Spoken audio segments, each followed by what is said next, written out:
Assalamualaikum anak-anak ustazah. Apa kabarnya hari ini? Semoga selalu dalam lindungan Allah. Amin. Pembelajaran tematik hari ini tentang benda di sekitarku. Sebelum mulai belajar, ayo kita berdoa. Bismillahirrahmanirrahim. Rabbi zidni ilma warzuqni fahma. Amin.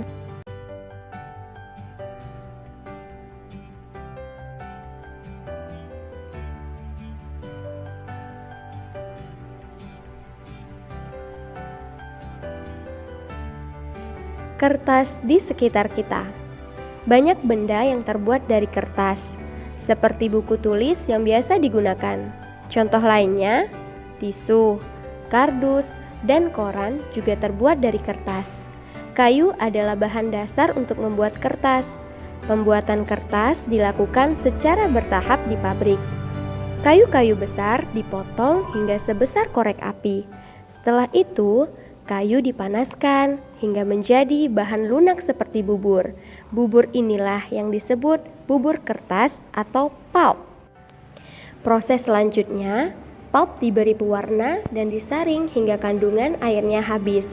Pulp yang sudah kering meninggalkan ampas berupa serat selulosa yang saling terkait. Kemudian, serat selulosa ini digiling hingga pipih menjadi seukuran kertas yang diinginkan. Cobalah kamu menulis di atas kaca. Apakah hasil tulisanmu di atas kaca seperti di kertas? Tentu tidak. Karena kertas memiliki sifat dapat menyerap air. Kertas dapat menyerap tinta pulpen dengan baik. Dengan demikian, semua yang kamu tulis di kertas dapat dibaca dengan jelas. Bahan dasar kertas adalah kayu.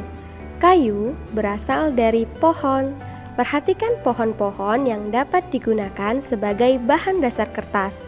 Perhatikan gambar di bawah ini. Ada 3 pohon, yaitu pohon pinus, pohon akasia, dan pohon jati. Dari 3 pohon ini, pohon manakah yang paling tinggi? Dan bagaimana caramu mengukur tinggi suatu pohon? Anak-anak ustazah, jika kita ingin mengukur tinggi suatu pohon, maka kita harus menggunakan alat ukur. Alat ukur adalah alat yang digunakan untuk mengukur tinggi dan panjang benda. Alat ukur ini bermacam-macam loh, dan kamu sudah mengenal beragam alat ukur pada pembelajaran sebelumnya. Saya kasih contoh, ada meteran roll, meteran saku, dan meteran pita. Yuk kita bahas mengenai alat ukur benda. Mengukur tinggi badan manusia menggunakan alat ukur meteran. Mengukur panjang halaman sekolah menggunakan alat ukur meteran roll besar. Dan mengukur tinggi pohon menggunakan alat ukur Haga altimeter. Nah, kali ini kita akan membahas plastik. Perhatikan benda-benda yang ada di rumahmu. Ternyata sangat banyak alat rumah tangga yang terbuat dari plastik. Mulai dari ember, gayung, sampai sendok sayur. Kantong kemasan dan botol air minum juga terbuat dari plastik loh. Sekarang ini banyak sekali benda berbahan dasar plastik. Mengapa? Karena plastik murah dan tahan lama.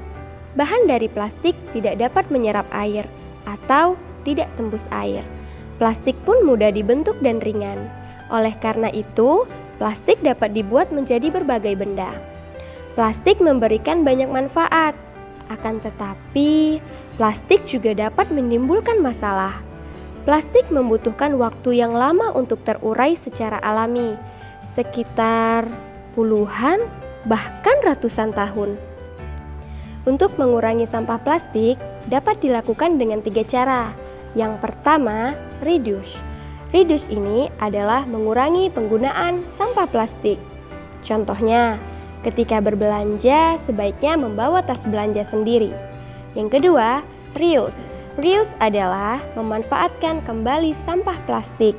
Contohnya, sampah botol dibuat menjadi pot bunga. Dan terakhir, recycle. Recycle ini adalah mendaur ulang sampah plastik.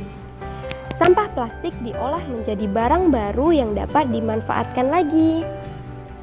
Alhamdulillah, sekian video pembelajaran dari Ustazah. Semoga yang kita pelajari hari ini bermanfaat dan berkah.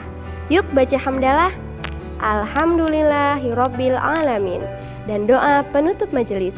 Subhanakallahumma wa bihamdika asyhadu alla ilaha illa anta astaghfiruka wa atubu ilaihi. Amin.